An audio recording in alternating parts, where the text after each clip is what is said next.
दोस्तों, अगर आपका दिल कमजोर है तो ये मेरी सलाह है कि आप इस वीडियो को ना ही देखें, क्योंकि आज इस वीडियो में आपको बताने जा रहा हूँ प्राचीन काल में दी जाने वाली कुछ बहुत ही खतरनाक सजाओं के बारे में, जिनको देखने और सुनने के बाद किसी की भी रूह कांप जाए। पनिशमेंट देने के कुछ ऐसे तरीके जिनके बारे में सुनकर मानवता के इतिहास को शर्मसार कर दिया और ना जाने कितने ही बेगुनाहों को अपना शिकार बनाकर उनको मौत के घाट उतार दिया। सो दोस्तों, मोस्ट वेलकम, स्वागत है आपका K2WN फैक्ट्स में। तो शुरू करते हैं हमारा आज का वीडियो। Brazen bull. दोस्तों, ये सजा प्राचीन ग्रीस में दी जाती थी, जिसे कुछ इतिहासकार ब्रेजन बुल तो कुछ द सिसिलियन बुल भी कहते हैं। कहा जाता है कि प्राचीन ग्रीस में एक ऐसा समय भी आया था जब अपराधियों को सबक सिखाने के लिए पीतल से बने हुए बुल का निर्माण किया गया था। इसके साइड में एक दरवाजा लगाया गया था, जिसे खोलकर पहले अपराधी को बुल के अंदर कैद कर दिया जाता था और फिर पीतल से बने उस बुल को नीचे आग लगा दी जाती। फिर जैसे जैसे बुल गर्म होता था वैसे वैसे अपराधी उसके अंदर दम तोड़ता रहता था और फिर आखिरकार उसके अंदर ही उसकी मौत हो जाती थी। इस सजा की सबसे खास बात यह थी कि अपराधी जब दर्द से चीखता था तो एक सुरीली गूंज बनकर लोगों को उसकी आवाज सुनाई देती थी, और वह कुछ इस तरह से था कि बुल के ऊपरी हिस्से पर लगे ट्यूब की मदद से गुनाहगार की चीज बुल की आवाज में बदल जाती थी, जैसे किसी बांसुरी या फिर ट्रम्पेट में होता है, जिसमें फूंक मारने पर एक सुरीली धुन निकलती है। हालांकि बैल की सुरीली आवाज सुनकर जनता कभी भी खुश नहीं होती थी, क्योंकि हर कोई ये बात अच्छे से जानता था कि राजा फेलारिस के शासन में बैल की धुन का सिर्फ एक ही मतलब है, एक दर्दनाक मौत। दोस्तों, कहा यह भी जाता है कि जिस व्यक्ति ने इसका निर्माण किया था वो प्रशंसा के लालच में जब राजा के पास पहुंचा तो राजा ने बुल को जांचने के लिए सबसे पहले उस व्यक्ति को ही उसके अंदर डलवा दिया था, और इस तरह जिसने दूसरे के लिए गड्ढा खोदा था वो उसी में गिरकर मर गया। फ्लेइंग। केवल एशिया यूरोप नहीं बल्कि मध्य पूर्व देश जैसे इजिप्ट और मेसोपोटामिया भी क्रूरता की सभी सीमाएं नांग चुके थे, जहां कभी फ्लेइंग की प्रथा का चलन था। दोस्तों, आपने खाल खींचना तो सुना होगा, अंग्रेजी में उसे ही फ्लेइंग कहते हैं। प्राचीन काल में यह सजा उन लोगों को दी जाती थी जिन पर कोई अपराध साबित होता था, जिसके दंड स्वरूप बीच चौराहे पर अपराधी की खाल खींच ली जाती थी। जिस तरह से एक कसाई जानवर की खाल उतारता है, ठीक उसी तरीके से चाकू की मदद से कभी अपराधियों की भी खाल उतारी जाती थी, और इस प्रक्रिया के दौरान टॉर्चर किए जाने वाले व्यक्ति को होश में भी रखा जाता था ताकि वह ज्यादा से ज्यादा दर्द को महसूस कर सके, क्योंकि सजा देने वाले का यह मानना था कि मौत जितनी देर से आएगी उतना ही दर्दनाक भी होगी, और अपराधियों की यही तड़प बाकियों के लिए सबक बनेगी, ताकि वो अपराध करने का अगर सोचे भी तो उससे पहले उन्हें इसका अंजाम याद आ जाए। यही नहीं, खाल खींचने के बाद भी अगर कोई जिंदा बच जाता था तो फिर राजा उसे जिंदा ही जलवा देता, लेकिन उसने कभी रहम की भीख नहीं दी।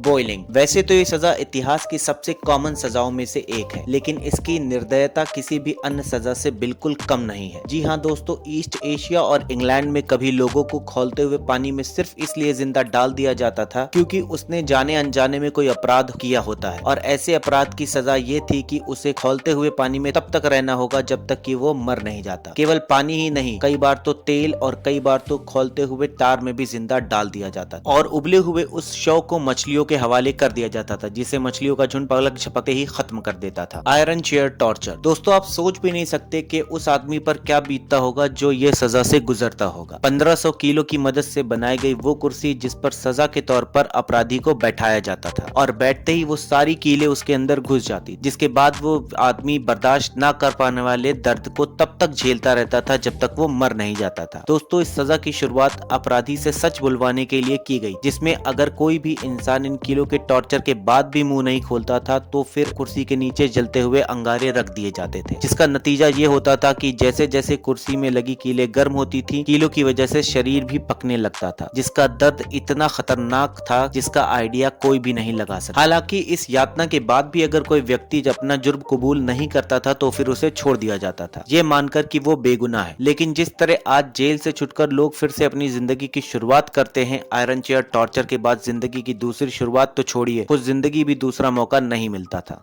Ripper breast. केवल पुरुष ही नहीं, मध्यकाल में महिलाओं को भी ऐसी सजाएं दी जाती थी जिसे सुनकर आज किसी की भी रूह कांप जाएगी, और महिलाओं के स्तन काटने की सजा उन्हीं यातनाओं में से एक है। दोस्तों, क्या आप यकीन कर सकते हैं कि कभी मानवता इतनी निर्दयी रह चुकी होगी कि जब महिलाओं को सजा देने के लिए, उनकी गलतियों का पश्चाताप कराने के लिए उनके स्तन को ही उनके शरीर से अलग कर दिया जाता था, वो भी लोहे की एक रॉड की मदद से, जिसे पहले तो घंटों तक आग में जलाकर अंगारा बनाया जाता था और फिर बाद में उसी रॉड से महिला के स्तन को काट दिया जाता था। दोस्तों, ये प्रक्रिया इतनी खतरनाक थी कि महज कुछ घंटों के भीतर ही उस महिला की मौत हो जाती थी। लिंची। इतिहास की वो सजा जिससे बचने के लिए लोग रिश्वत तक दिया करते थे ताकि जान भले ही चली जाए लेकिन बस लिंची जैसी सजा ना काटनी पड़े। कभी चाइना में दी जाने वाली इस सजा को लिंची कहते हैं। इसका मतलब होता है स्लो स्लाइसिंग, यानी कि धीरे धीरे काटना। एक इंसानी शरीर जिसे सजा के तौर पर चाकू से हजारों बार तब तक काटा जाता था जब तक कि वो मर नहीं जाता। हालांकि वैसे तो इस सजा को साल 1905 में ही बैन कर दिया था, लेकिन इसकी शुरुआत कब हुई इसका कोई पुख्ता सबूत नहीं है। हालांकि कुछ इतिहासकारों का ये दावा जरूर है कि इस सजा को सार्वजनिक स्थानों पर दिया जाता था ताकि लोग उसे देख पाएं। इसीलिए अपराधी को पहले किसी सार्वजनिक स्थान पर ले जाकर उसे बांध दिया जाता था और फिर उसके बाद चाकू की मदद से अपराधी के पूरे शरीर पर धीरे धीरे कट लगाए जाते थे, जिसके पीछे ये मान्यता थी कि इस तरह सजा पाने के बाद अपराधी आगे कभी भी किसी भी जन्म में कोई पाप नहीं करेगा। कभी कभी तो ये सजा 3-3 दिनों तक चलती रहती थी, जिस दौरान अपराधी के शरीर पर 3000 से भी ज्यादा चीरे लगाए जाते थे और एक एक करके उसके अंग भी निकाल दिए जाते थे। नोज कटिंग दोस्तों केवल खाल खींचना ही नहीं, प्राचीन इजिप्ट में नाक काटना जैसी भी सजा दी जाती थी। और जिस तरह नाक का काटना आज के समय में बेइज्जती ही माना जाता है, ठीक उसी तरह प्राचीन काल में भी नाक का कटना बेइज्जती का प्रतीक हुआ करता था, जिसे वो लोग भुगतते थे जिन पर भ्रष्टाचार का आरोप सिद्ध होता था या फिर वो जो राज्य का कोई कानून तोड़ते थे। केवल यही नहीं, सचमुच में नाक काटने के बाद भी ऐसे अपराधियों को जेल भेजा जाता था। इस सजा को पाने वाले सबसे ज्यादा लोग राजा के करीबी होते थे, जो अपनी पावर का गलत इस्तेमाल कर भ्रष्टाचार करते, ठीक उसी तरह जिस तरह आज हमारे नेता और मंत्री करते हैं। बस फर्क इतना है कि प्राचीन काल में ऐसे लोगों की नाक सचमुच में काट दी जाती थी। तो दोस्तों आपको वीडियो कैसा लगा जल्दी से बताइएगा, कमेंट करिएगा, वीडियो को शेयर करिएगा, लाइक करिएगा और ऐसे अमेजिंग वीडियोस के लिए हमारे चैनल पे विजिट करते रहिएगा। तब तक के लिए take care, bye bye, have a nice day.